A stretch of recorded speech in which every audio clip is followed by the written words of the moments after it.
The massive briefing hall aboard the Galactic Union starship Endless Horizon was filled with soldiers from across the galaxy. There were tall reptilian warriors with green scales and yellow eyes. There were small furry creatures with 4 arms and soft blue skin. There were beings made of living crystal that chimed when they moved. And sitting quietly in the back row, there were 6 humans. Corporal Danny Martinez was one of those humans. He sat with his arms crossed, watching as Commander Vexroth, a 7-foot-tall reptilian officer, walked to the front of the room. Danny had been a United States Marine for 8 years before joining this galactic military force. He had seen combat in deserts and mountains and cities, but nothing in his life had prepared him for sitting in a room full of aliens who looked at him like he was some kind of exotic animal. The commander activated a holographic display, and a beautiful blue and green planet appeared floating in the air above them. Earth.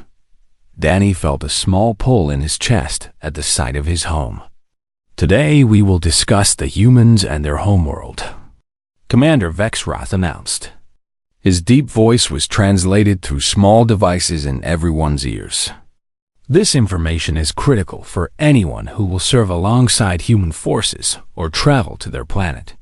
A young alien with blue fur raised one of his 4 hands. His name was Tixal, and he belonged to a species called the Valorians.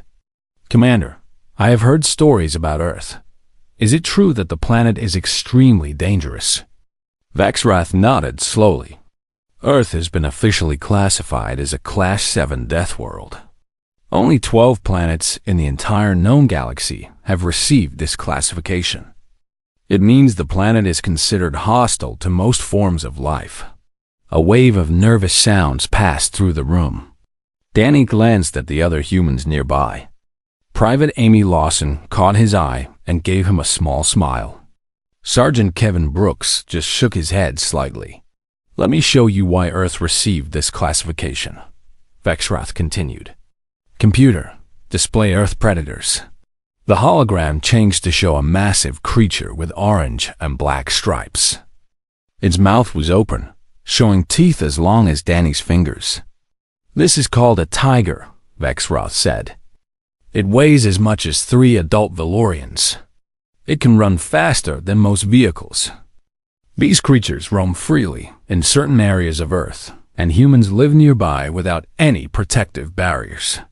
Several aliens made sounds of fear and surprise. The crystalline being in the front row chimed loudly. The image changed to show a gray beast with thick skin and a horn on its nose. The rhinoceros. It weighs nearly 2,000 kilograms and can charge fast enough to destroy a military transport. Humans share territory with these animals as well. Then came an image of a huge white creature with black eyes and massive paws. The polar bear. It lives in frozen regions where temperatures drop far below what most species can survive. It hunts anything it can find, including intelligent beings. It can smell prey from kilometers away. A bear-like alien in the middle of the room spoke up. Surely humans hide from these creatures.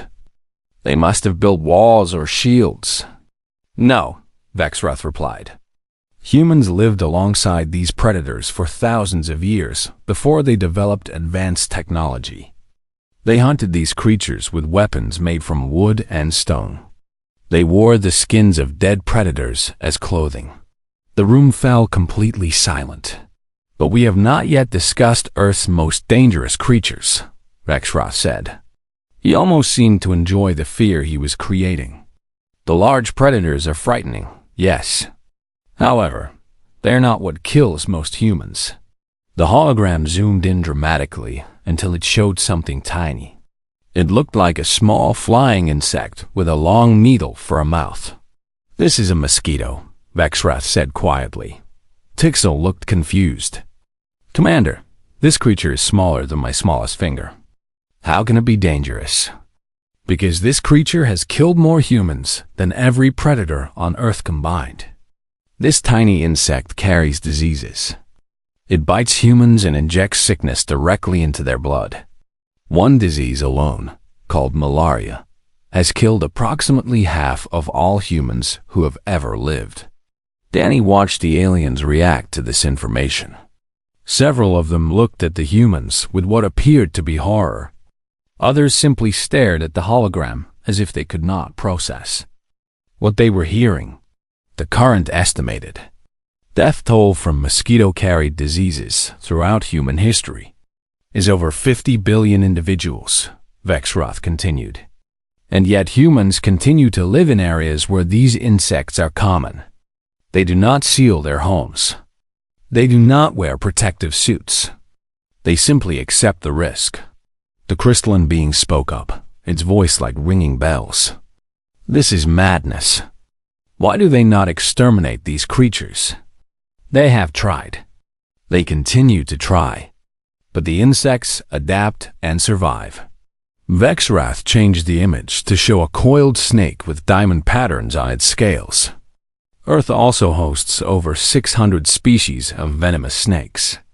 Their bites can kill a human in less than an hour. Some humans keep these creatures as pets in their homes. Pets? Tixel repeated the word as if it were from another language. They keep deadly creatures as companions? Yes. Vexroth showed another image, this one of something floating in dark water. It looked like a transparent balloon with long trailing strings. The box jellyfish. It has no brain, no thoughts.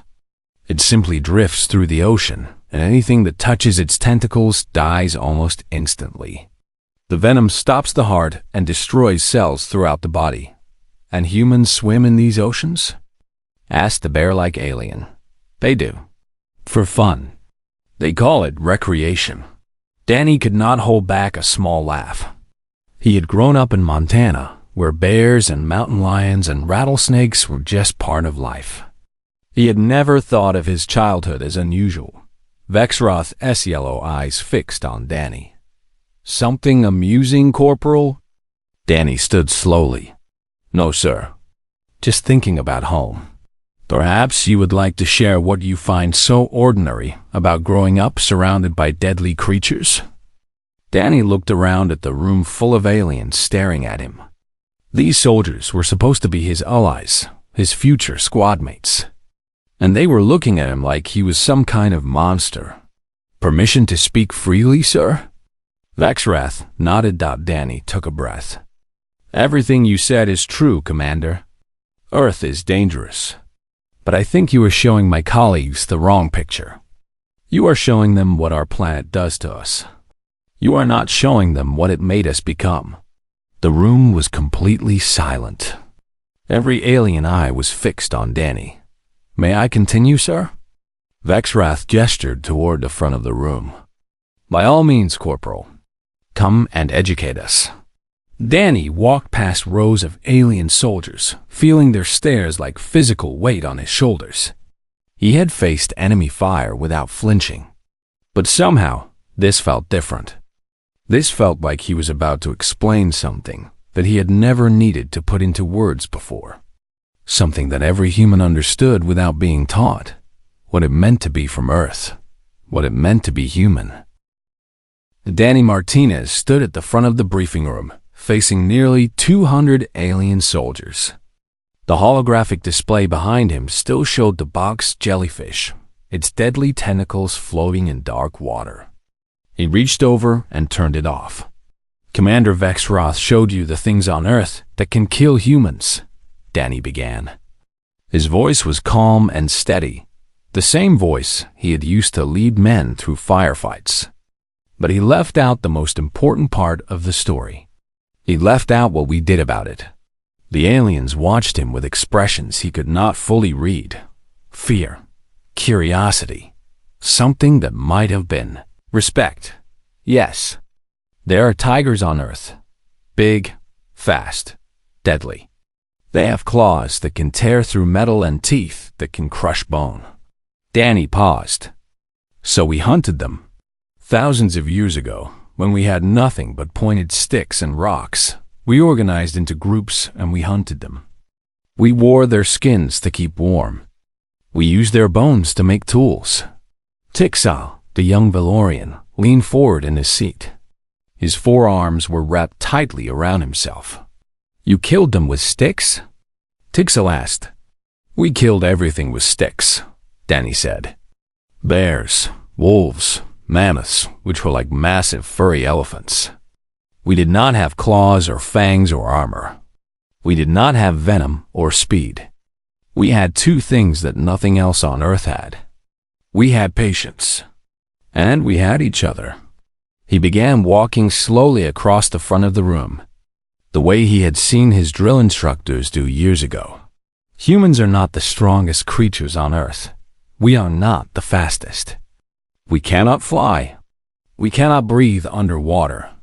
Our senses are weaker than most predators. But we have one physical advantage that most people overlook. Danny stopped and faced the room. We can run. Not fast, but far. Longer than almost any other animal on the planet. The crystalline being made a chiming sound. Endurance? Exactly. There is a hunting technique that humans used for thousands of years called persistence hunting. We would find an animal and start chasing it. The animal would run away because it was faster than us. But we would keep following. The animal would run again. We would keep following. For hours. Sometimes for days. We would follow that animal until it collapsed from exhaustion, and then we would kill it. Danny could see the aliens processing this information. Several of them looked disturbed. We did not outrun our prey. We outstubborned it. And that is what being human is really about. We do not give up, ever. You can break our bones, and we will crawl. You can starve us, and we will eat whatever we can find. You can put us in situations that should be impossible to survive, and we will find a way. Because that is how we lived long enough to build cities and spaceships and travel to the stars. Sergeant Kevin Brooks nodded slowly from his seat. The other humans were watching Danny with quiet pride. The commander mentioned that mosquitoes have killed billions of humans. Danny continued. That is true. Disease has always been our greatest enemy. But here is what he did not mention. We did not accept it. We did not hide. We studied the diseases. We took them apart and learned how they worked. And then we created medicines to destroy them. He looked directly at Vexroth. There was a disease called smallpox. It killed hundreds of millions of humans over thousands of years. Entire civilizations were destroyed by it. And now it does not exist anymore. We erased it from the planet. We hunted a disease the same way our ancestors hunted mammoths. With patience and stubbornness and refusal to quit. The bear-like alien in the middle of the room spoke up. Your species sounds very aggressive. We are, Danny admitted. We are aggressive. We are violent. We have fought wars against each other since the beginning of our history. We have done terrible things to each other. He paused, letting his words settle. But we are also capable of incredible kindness, of sacrifice, of love. A human will die for a stranger. A human will run into a burning building to save a child they have never met. That same aggression that makes us dangerous also makes us protective. He thought about his grandfather, who had carried a wounded friend through miles of jungle in Vietnam. His great-uncle, who had charged a machine gun position to save his squad. The unbroken line of ordinary people doing extraordinary things because someone needed help. In human military culture, we have a rule. We do not leave anyone behind. Not alive. Not dead. If you fall on the battlefield, we will come for you. We will risk everything to bring you home. Danny looked around the room. When you fight beside humans, you become one of us. We will protect you the same way we protect our own families. And we will expect the same from you. Tixel raised a trembling hand. But what if the risk is too great? What if saving one person means losing many? Danny smiled slightly. Then we do something stupid and brave, and we hope it works. Because that is who we are. We are the species that sees the impossible and says maybe we can do it anyway. The room was silent for a long moment. I have a question, said the crystalline being. Why do humans seek out danger? Why do you climb mountains that can kill you?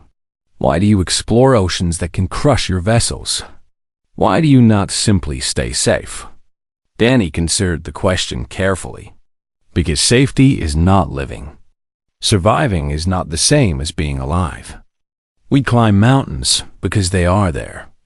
We explore oceans because we want to know what is at the bottom. We push ourselves to the edge of death because that is where we feel most alive. He walked back toward the holographic display and turned it on again. But this time, he did not show predators or diseases.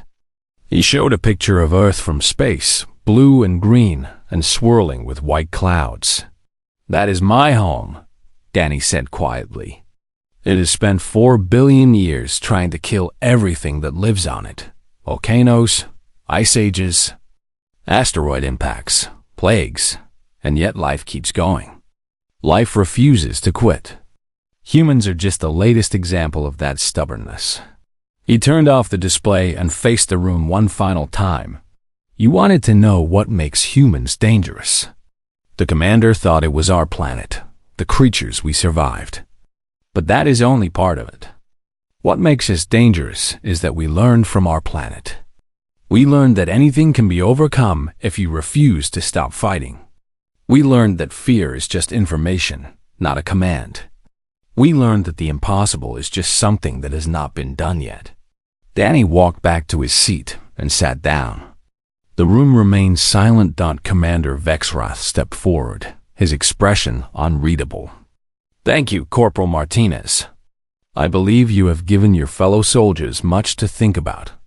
He looked around the room at the assembled aliens.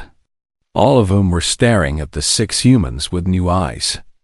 Remember this briefing, Vexroth said. When you fight alongside humans, you will be fighting alongside a species that refuses to accept defeat.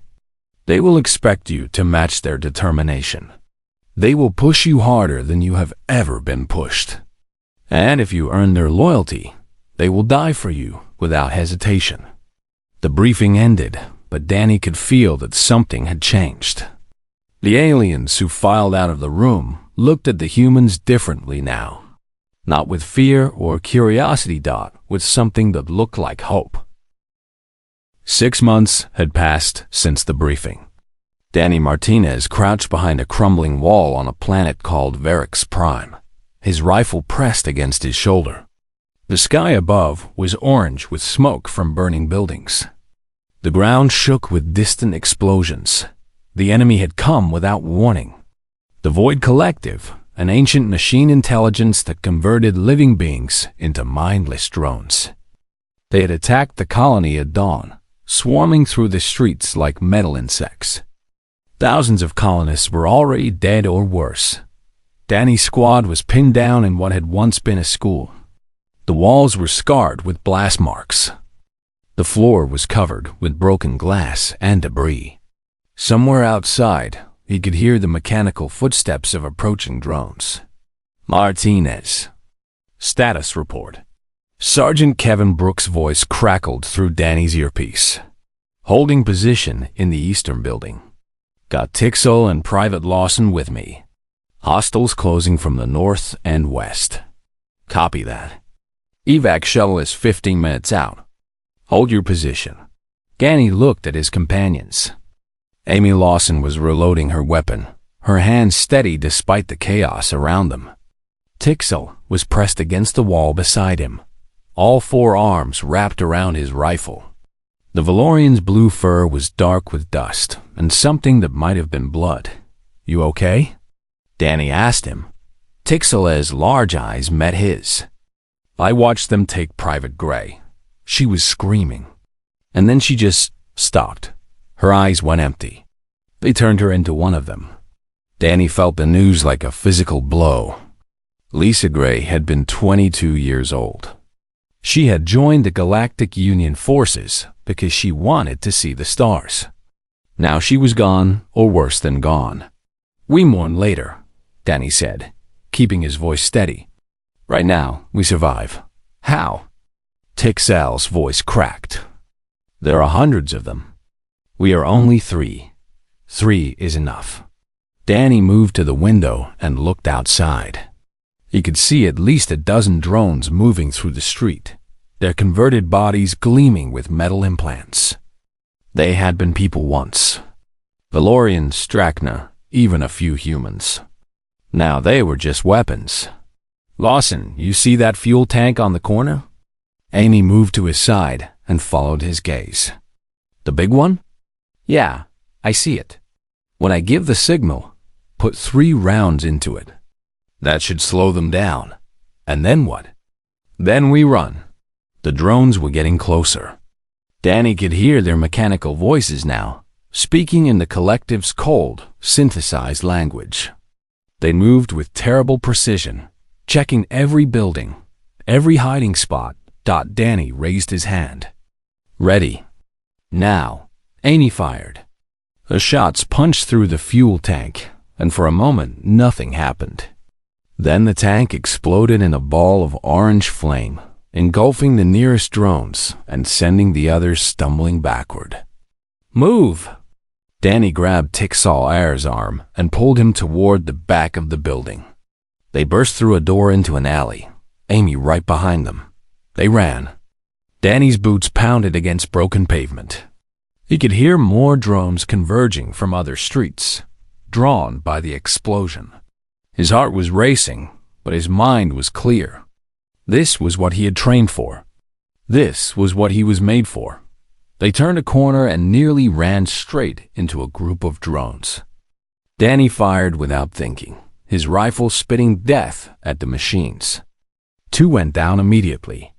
A third raised its weapon, and Danny felt a burning pain across his shoulder as an energy blast grazed him. He did not stop. He could not stop. Tixal was beside him now, his forearms working his rifle with surprising skill. The Valorian was terrified. Danny could see that clearly. But he was still fighting. He had not given up. "This way," Amy shouted. She had found an opening in a collapsed building, a gap just large enough for them to squeeze through. They scrambled inside, and Danny immediately began looking for another exit. "How far to the evac point?" Tixal asked. He was breathing hard, his fur matted with sweat. 8 blocks. Maybe 9. Danny checked his ammunition. Half a magazine left. "We keep moving." They pushed through the ruined building and emerged on the other side. The streets here were quieter, but Danny knew it would not last.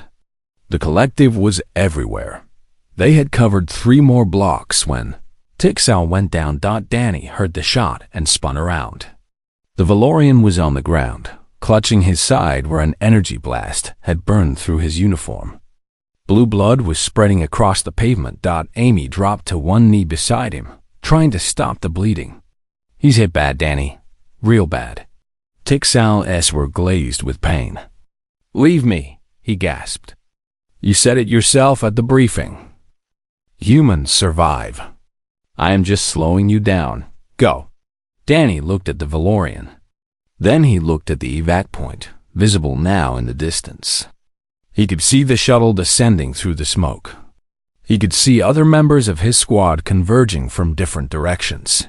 He thought about everything he had said in that briefing room 6 months ago, about never leaving anyone behind, about protecting everyone who fought beside them. "Not a chance," Danny said. He bent down and lifted Tixal onto his shoulders. The Valorian was heavier than he looked, and Danny's wounded shoulder screamed in protest. He ignored it. "What are you doing?"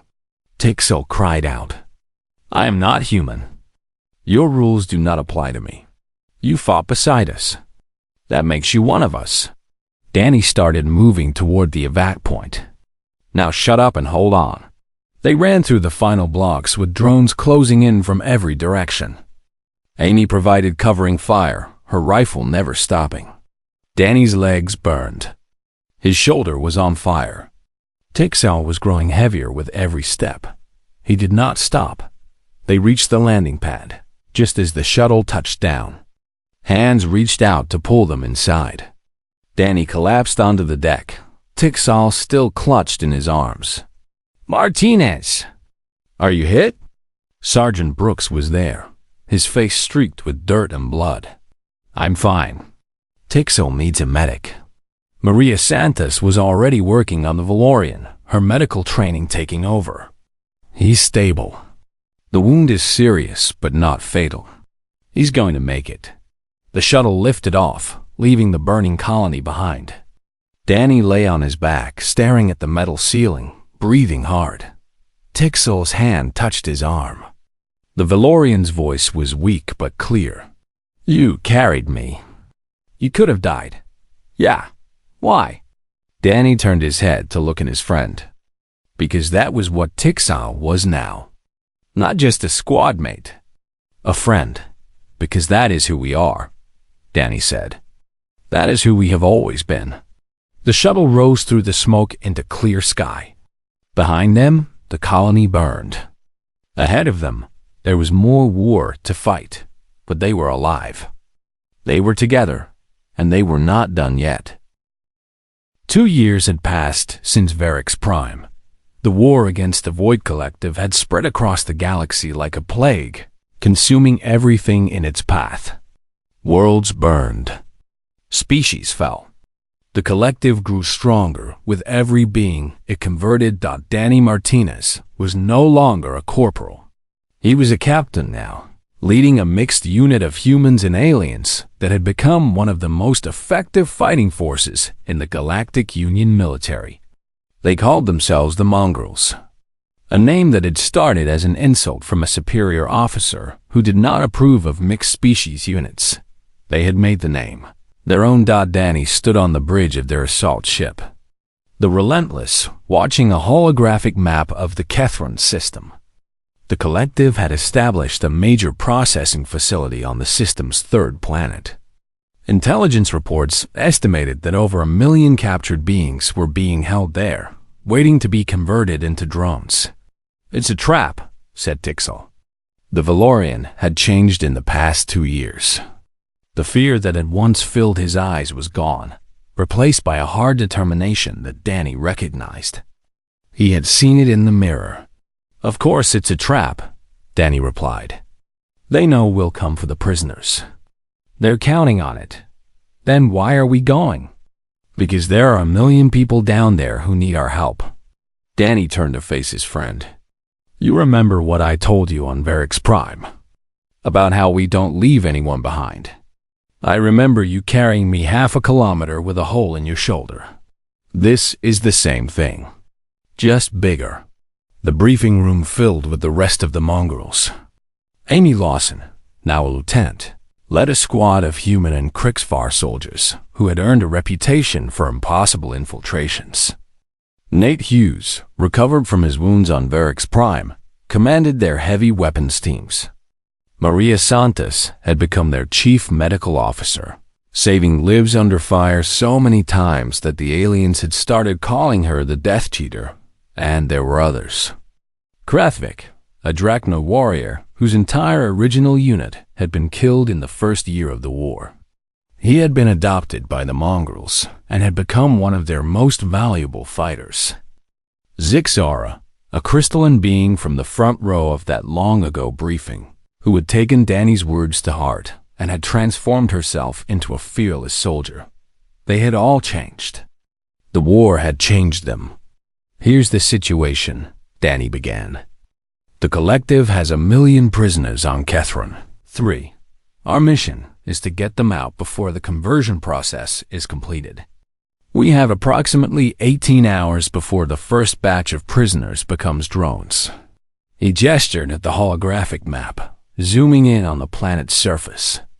"The facility is heavily defended. Orbital guns here, here, and here. Ground forces numbering somewhere between 50 and 100,000 drones. The prisoners are being held in 17 different buildings, spread across a 5-kilometer area.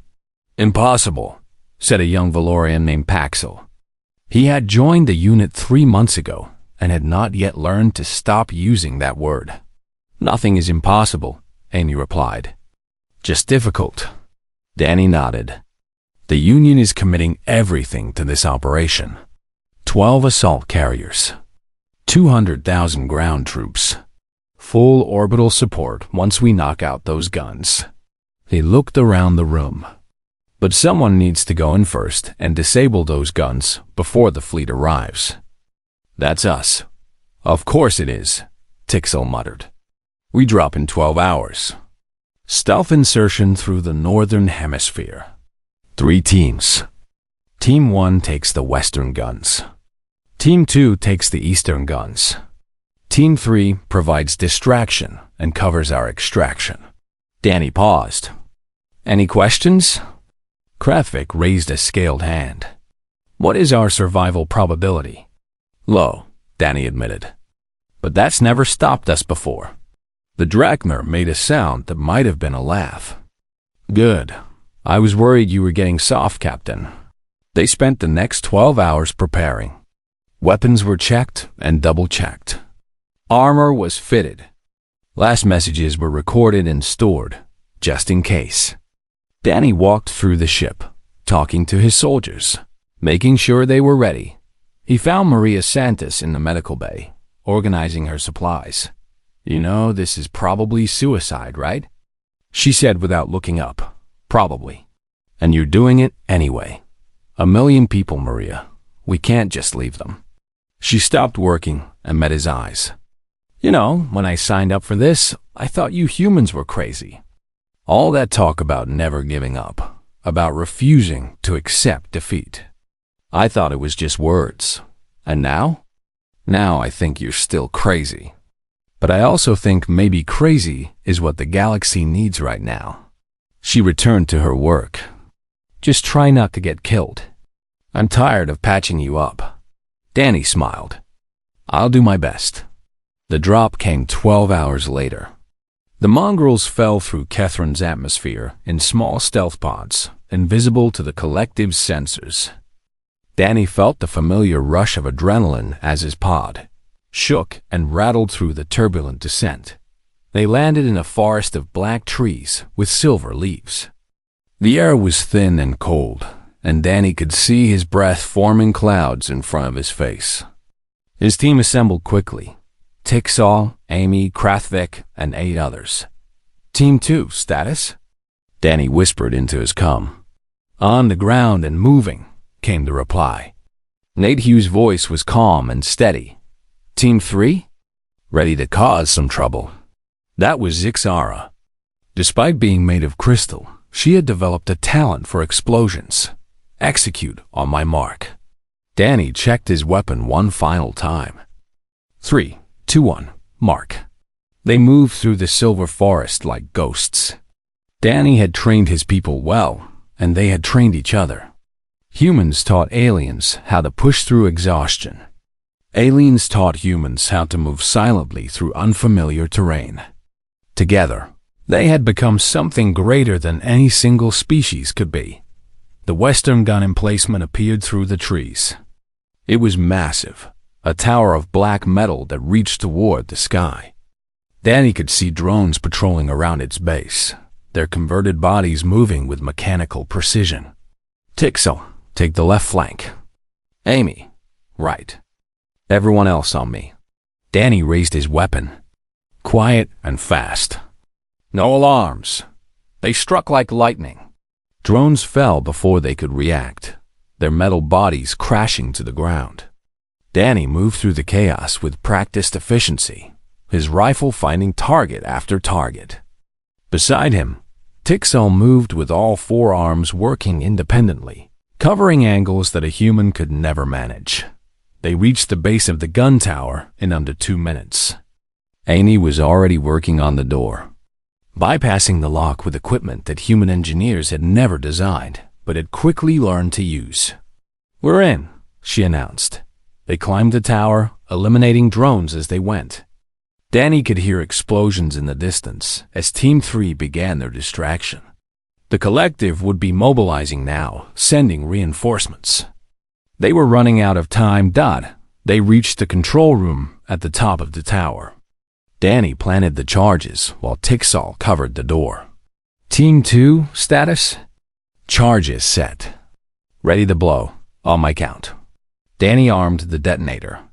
3, 2, 1. The night sky lit up as both gun towers exploded simultaneously.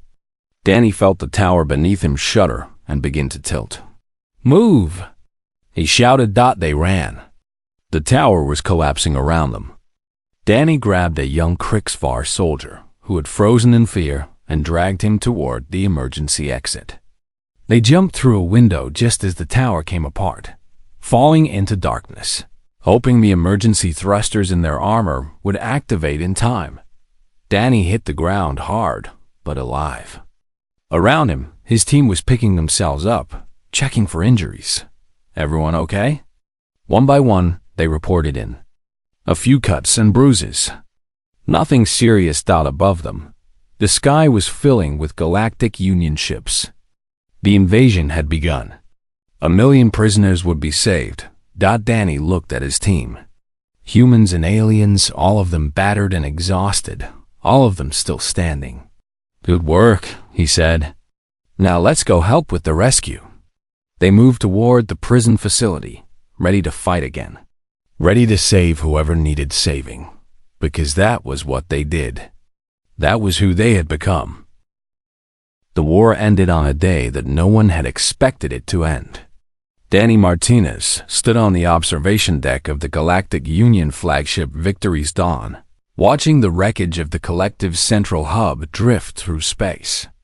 The ancient machine intelligence that had terrorized the galaxy for thousands of years was finally silent. 3 years. 3 years of constant fighting, of watching friends die, of refusing to give up even when giving up seemed like the only sane option. And now it was over.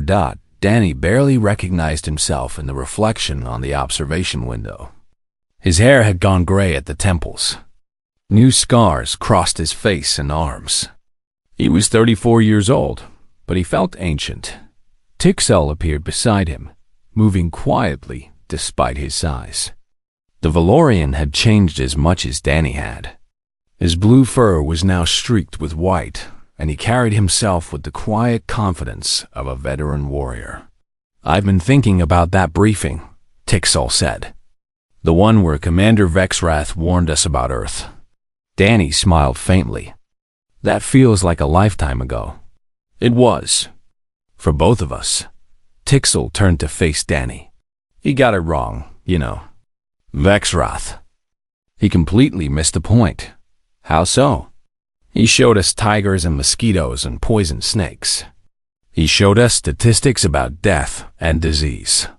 He tried to make us understand humans by explaining how dangerous your planet was. Tixall shook his head. But that wasn't the real lesson. The real lesson was what all that danger created. Danny waited, letting his friend continue. Your planet didn't make you dangerous because it was trying to kill you. It made you dangerous because you refused to let it.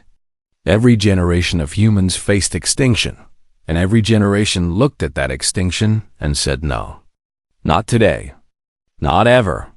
Tixall gestured toward the destroyed collective hub. That's what we just did.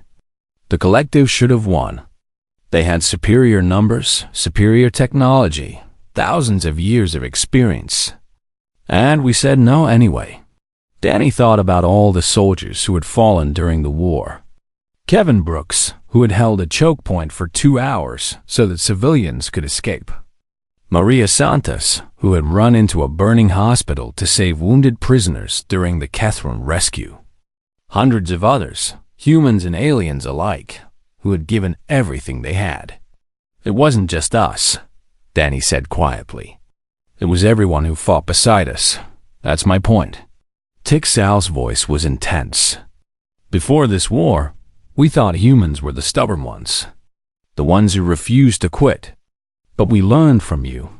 We learned that we could be stubborn too. We learned that giving up was a choice, and we could choose differently. The observation deck was filling with soldiers from a dozen different species. Danny recognized many of them. Survivors of battles that should have killed everyone involved. Warriors who had been told something was impossible and had done it anyway. Amy Lawson approached, her arm in a sling from a wound she'd taken in the final assault. She was followed by Krathvik, whose scales were scarred from countless fights, and Zixar, whose crystalline body showed the cracks of a being who had stood in the fire and survived. "They want us for the victory ceremony," Amy said. "They're asking for representatives from each species." Danny shook his head. "I don't want to stand up there alone." "Then don't," Tixel said. "We stand together. All of us. The way it always should have been." They walked toward the ceremony hall as a group. Danny found himself thinking about what it meant to be human. For most of his life, he had taken it for granted. You were born on Earth. You grew up surrounded by things that could kill you, and you learned to deal with it. That was just normal. But now he understood that it wasn't normal. It wasn't normal at all. Most species in the galaxy came from planets where evolution had been gentler, where survival didn't require constant struggle against everything around you. Humans were different because Earth had demanded that they be different, and somehow that difference had spread. The ceremony hall was packed with beings from across the galaxy. Representatives from the Galactic Council, military leaders, civilians who had survived the collective's attacks. They all turned to watch as Danny and his mixed group of soldiers walked to the front. A Galactic Council member, a tall being with silver skin and multiple eyes, stood at a podium. "We gather here to honor those who ended the greatest threat our galaxy has ever faced. The Void Collective is destroyed. The war is over, and we owe our survival to the warriors who refuse to accept defeat." The being gestured toward Danny's group. "When this war began, many doubted that humans could contribute to our defense. They were a young species, new to galactic affairs. But they brought something we had forgotten. They brought the stubborn refusal to surrender that their planet had bred into them across thousands of generations." Danny felt uncomfortable with the praise. He thought about all the soldiers who weren't standing here, all the empty spaces that should have been filled. But more importantly, the council member continued, "They taught the rest of us to be stubborn too. They showed us that courage is not the absence of fear, but the determination to act despite fear. They showed us that no enemy is unbeatable if you refuse to accept defeat." The being turned to face Danny directly. "Captain Martinez, on behalf of the Galactic Council, I offer our deepest gratitude. You and your species have changed us all." Danny stepped forward. He hadn't prepared a speech. He hadn't wanted to give one. But looking out at the crowd of human and alien faces, he knew he had to say something. "I'm not good at speeches," he began. "I'm a soldier. I know how to fight. I know how to lead people into danger and bring them back out again. But I'll try to say what I think needs to be said." He looked around the hall, meeting eyes of every shape and color. "When I was young, I thought being human meant being from Earth. That's simple. You were born there. You dealt with the snakes and the storms and the disease, and that made you human." He paused. I was wrong. The hall was completely silent. Being human isn't about where you were born. It's about how you choose to face the universe. It's about looking at something that should be impossible and trying anyway. It's about protecting the people beside you, even when it costs you everything. It's about refusing to give up, even when giving up is the only logical option. He gestured toward his squad mates. Tixel with his 4 arms and blue fur. Krathvik with his scales and fangs. Zixar, whose crystalline body caught the light in 1,000 different ways. These are the most human beings I have ever known. Not because they were born on Earth, because they learned to fight like humans fight. Because they learned to love like humans love. because they looked at the collective and said, "No, not today, not ever." Danny took a deep breath. The war is over. But what we became during this war, what all of us became together, that doesn't end. We carry it with us. We pass it on to everyone who comes after us. The galaxy will never be the same, because we refuse to let it stay the same. He stepped back, suddenly embarrassed by how much he had said. The hall erupted in applause. Not polite, formal applause, but the kind that came from beings who had been through hell together and had come out the other side. Later, when the ceremony was over and the crowds had dispersed, Danny found himself back on the observation deck. Tixel joined him again, along with the rest of their surviving squad. "So what now?" Amy asked. "War's over. What do we do with ourselves?" Danny looked out at the stars. Somewhere out there was Earth, the blue and green planet that had created humanity, the planet that had taught them to never give up. "We live," Danny said. "We find something new to fight for. We help rebuild what was destroyed. We make sure what happened here is remembered." He turned to face his friends, his family, the beings he had fought beside and nearly died beside more times than he could count. "And we stay together, because that's what humans do. That's what we all do now." The stars burned bright around them, and the future stretched out like an endless road waiting to be traveled. Together, always together.